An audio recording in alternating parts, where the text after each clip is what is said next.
Okay, so I thought I'd make a video with regards to my HomeKit setup. This will just be a quick overview because some of the products listed inside my HomeKit, some of the items, they really need their own video to actually explain it properly. I use an Acorah system for most of my lights, the actual main switches, as well as all of the sensors in the house. So that's the temperature sensors, humidity sensor, all the motion sensors, and also the door and window sensors as well. So these are all the items that I've actually got. Obviously, as you can see, it's quite a few things. When it comes to actual interaction, it's literally only the switches, the lights, thermostat, as well as the TV. The hubs themselves obviously you can interact with as well, and a few lamps. But from here downwards, all of this is pretty much sensors, but I'll explain now anyway. So the way I have it laid out is I do have rooms set up as well, and you can cycle through this and select the individual rooms if you wanted to. However, generally when I'm using it, I'll use it on this main home screen. The reason for that is basically I prefer to have everything in one place, and then obviously all of the ones at the bottom are generally sensor based. The top 6 that I have, or sorry, the top 9 that I have here are laid out so they work with the widget from the control center. So top left is the thermostat. Next to that, I've got my bedroom one, so the main light as well as the LEDs that are actually on my bed, just basically if you want to use that instead of the main light at night time, if you're just using your phone or something. Next to that, we've got the front room. That's where I've obviously got the LG TV. Also got the LG TV there. And then we have the living room as well as the kitchen main ones. When I'm downstairs, generally they're the main ones that we end up using. So that's the top 9 up to there. Next to that, the kitchen actually split the light switches a double switch. So with both of these, I could actually have this on a single switch, but I prefer to have them separate because generally we only use the main ones, which are on the left hand side. The right hand side, there are 3 separate spotlights it has a second switch to it, and these ones we generally won't use that often. So that one I've got further down. Kitchen LEDs is literally just some mood lighting, so if I need to use them, we turn them on. I have got some scenes set up for all of the LED strips, and that I'll go into more detail in another video. Next we have the light switches for the hallway, the outside garden light, and then the bedroom lights. After that we have the Acorah Hubs. So on this, basically you have, on the left hand side, you have the actual switch for the light.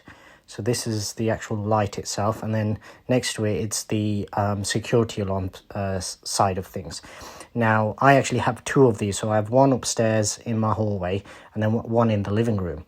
The reason for that is because I've got so many devices, it was getting to the point where I couldn't actually use all of the sensors because there's a limit. I believe it's around 32 devices per hub. So I was reaching the limit, and I didn't want it lagging, or I didn't want to reduce usability of all the sensors. So what I actually did was anything downstairs. I've not done this fully yet because after I got the first one I got was the hallway one. Put that where I wanted it. We use that as a night light as well. We used to use the hallway light, but basically I can't sleep with that much light, so it's not quite as bright, so it works really well as just a night light, just so then if you do get up in the middle of the night, you can see where you're going. The living room one I added afterwards, and I believe there's only 3 or 4 things that I've actually got connected to it, maybe the kitchen sensors, and that's about it. But essentially what I want to do is everything on the first floor connect to the hallway one, which is upstairs, and then anything on the ground floor I'll connect to the living room hub, and that way it's just shared out. Now, another benefit of using the Acorah system is because all of these devices, all of these are actually working off Zigbee.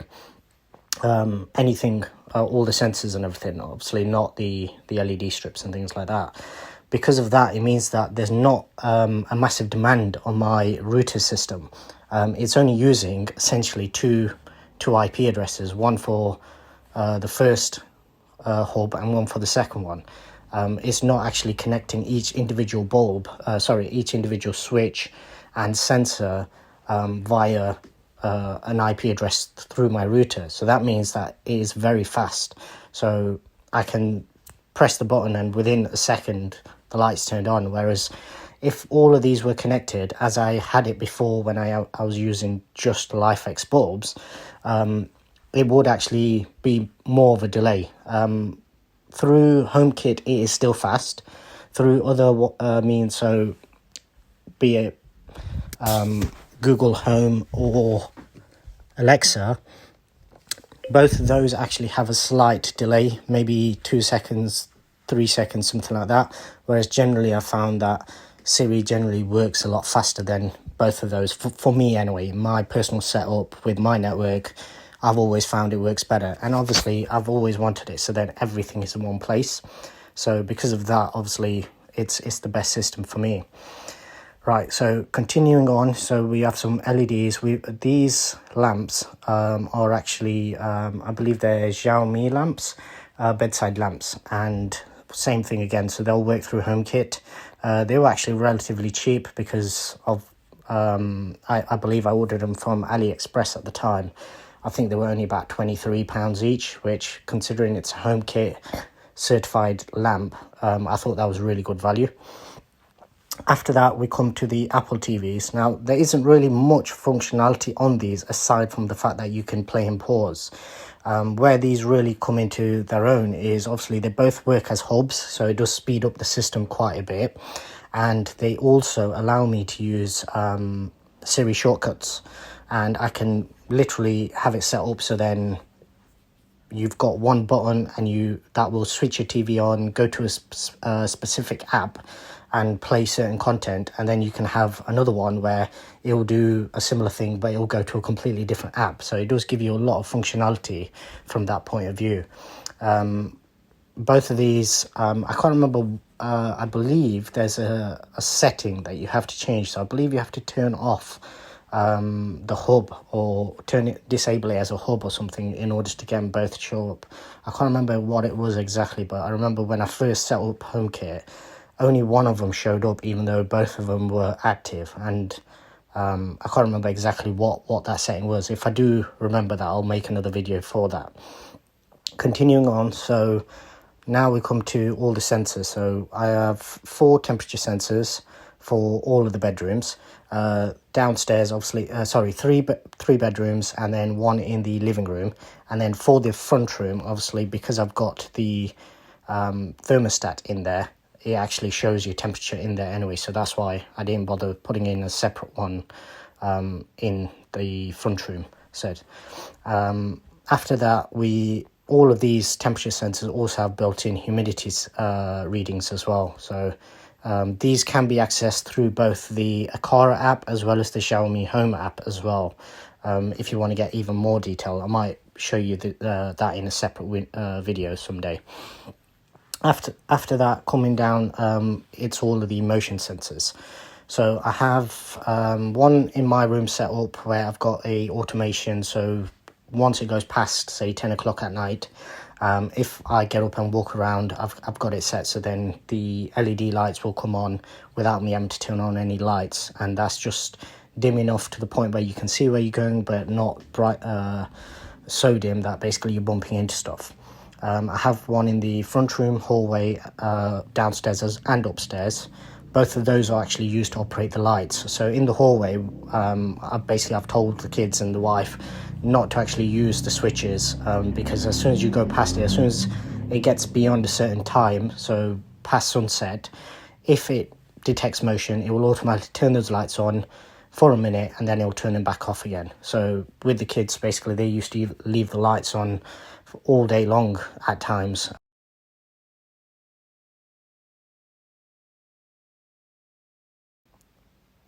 If they're moving around the house, the lights are on for them. and as soon as they've gone past and they're no longer there, then it'll switch them off, save a bit of electricity that way. The outside one is one of the most important ones in my setup. So with the outside one, it's set up through the Acorah Hub. So firstly, if it detects motion outside outside my front door, what it'll do is it'll flash the lights in the living room, the LED lights in the living room as well as the kitchen.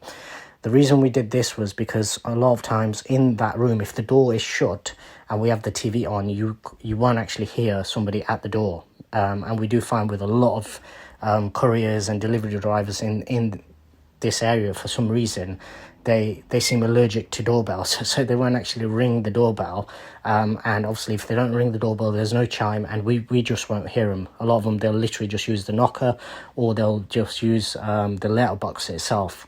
What this does is it obviously notifies us, so if we know we're expecting a delivery, the lights come on. But I've also added a chime as well on the Acorah Hub. So via an automation, a chime comes on and it will actually notify you before somebody even gets to the door, because the sensor is just towards the front of the house. So, and my front door is actually on the side of the house. So as somebody walks down the drive, it'll actually play a chime, and then you know straight away that, yeah, somebody's near the front door. This is also on a timer, where there is a little bit of wildlife and everything outside. So if you get birds or cats or something, it will trigger the sensor. So I don't want them waking everybody up at night. So that's why it's on timer. So after a certain time, it won't come on. So going beyond that, next 4 that we have are just smart plugs.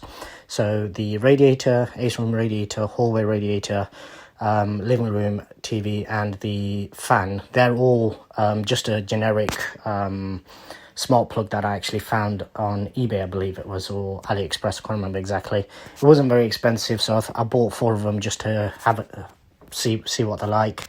You'll notice that 2 of them say no response, whereas the other 2 are working.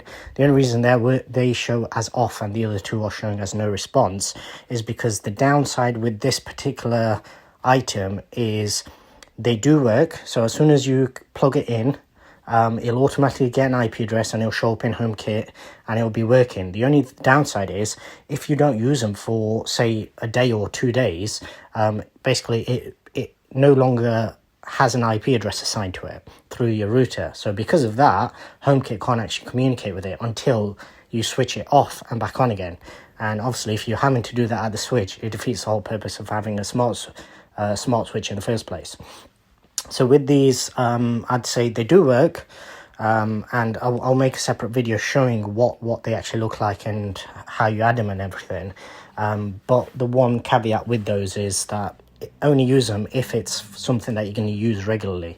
So obviously with the radiators, I've got them set on timers. So if it's ever cold, or if I know it's going to be bad weather for a week, I'll put the timer on, and at night, maybe for an hour, they'll come on automatically. Because of that, it keeps them triggering on and off, and it actually keeps them active in HomeKit. That's just one way of actually making use of those.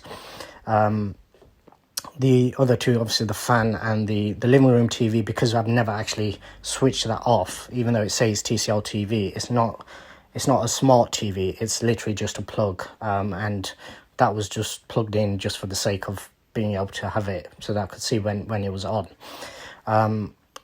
After that, we come on to the LifeX bulbs. So originally the LifeX bulbs was what I was actually using for all of the lights.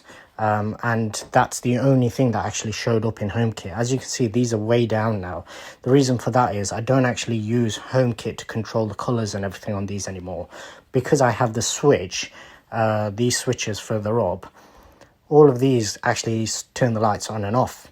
And the colors and everything like that, I'll now do straight through the LifeX app, which is here.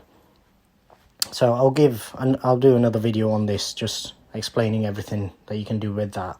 But generally with the bulbs, some of them I actually removed completely because I didn't want them. What ends up happening is you get no response on them because the switch is off. It won't be able to detect a signal for these. So until the light is switched on, I'll give you an example. So if I turn my room light on now, what you will notice is somewhere down, in fact I don't think my room one's even on here anymore, so turn that back off. So which one have we got? So we have, yeah, so the only ones that are actually listed here now, outside one, hallway ones, and the living room one. None of those, I don't really change the color temperature on those unless I'm using a scene. So that's why sometimes I have them added, sometimes I'll remove them. It doesn't really affect the functionality of what I'm using for those, with those at the moment. Okay, so going beyond that, we now come on to all the sensors in terms of the door and window sensors. So these, same thing again, are linking through the Acorah Hubs. So for every window and the front door and kitchen patio doors, I actually have a sensor on every single one of them. So all of these, I'll give you an example just now. So at the moment, obviously my room window is closed. What I'll do is I'll just unhook this and open it slightly, and straight away it shows as opened. Close it and it shows closed again. The functionality for these, obviously at a glance you can see whether you've closed all your windows if you've gone out or somewhere. What it also does is I've got it set up so then if the downstairs window is open, it cuts off the heating, because you don't want to be running your heating whilst you got the windows open, because it's you're literally just wasting money. It's bad for the environment and all the rest of it. So it's really good that you can have that functionality. What it also does is if your windows are open, it won't actually let you arm your security system.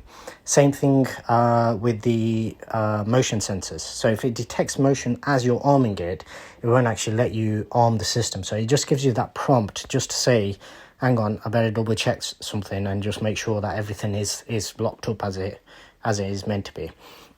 The final two sensors are the smoke detectors. So I've got one in the kitchen and one in the hallway. Obviously, same thing as with every smoke detector out there, it will go off, and I have actually tested both of them just to make sure that they were working. And they go off, you get the loud siren, but instantly, both via HomeKit, the Acorah app, and also the Xiaomi app that I've got, both of those downloaded, it gives you a notification, and that's basically the best thing that you could possibly have. As with this security system, it's no good the alarm detecting if it doesn't actually notify you. So if you're out and it detects a fire, you know about that straight away. Same thing with the security system. If you have a break-in or something, you're notified straight away. So that's basically the full list of everything that I've actually got added on here at the moment. I've already been through the LG functionality in another video, so I'll leave that. What I will do is somebody has actually requested videos on the light setup and the LEDs, so I will make a separate video just detailing how I set everything up in terms of the colors and everything, scenes and stuff like that. And I will also try and make a separate video regarding the Acorah Hub, just to show basically how you add it and how you pair new devices to it. The thermostat, same thing again, that could probably do with a separate video, because a lot of people tend to go for the other makes from the thermostats. One of the main reasons I actually went for this particular one, it was because of the HomeKit functionality, being compatible with HomeKit without having to have any subscriptions or any additional payments that you need to do. So I'll try and get another video made on that, but this was just something that I wanted to try and do, just to show what another reason why the LG TV was important to me in terms of making sure that it did actually tie in. Once I get around to actually doing the Siri shortcuts video, it'll make a lot more sense in terms of what I mean by one button, essentially. Hit that and it turns everything on for you. It goes right to the input that you want, and basically normally you'd need probably a smart remote to actually do that kind of thing. So anyway, that's it for now. I'll try and get those other videos made as soon as possible and posted. As with always, I'm trying to post one video a day. So obviously, if you are interested in these kind of videos, subscribe and hit the bell icon to be notified. And obviously, if you could share the video on social media, it really does help me to actually grow as a channel. Thank you.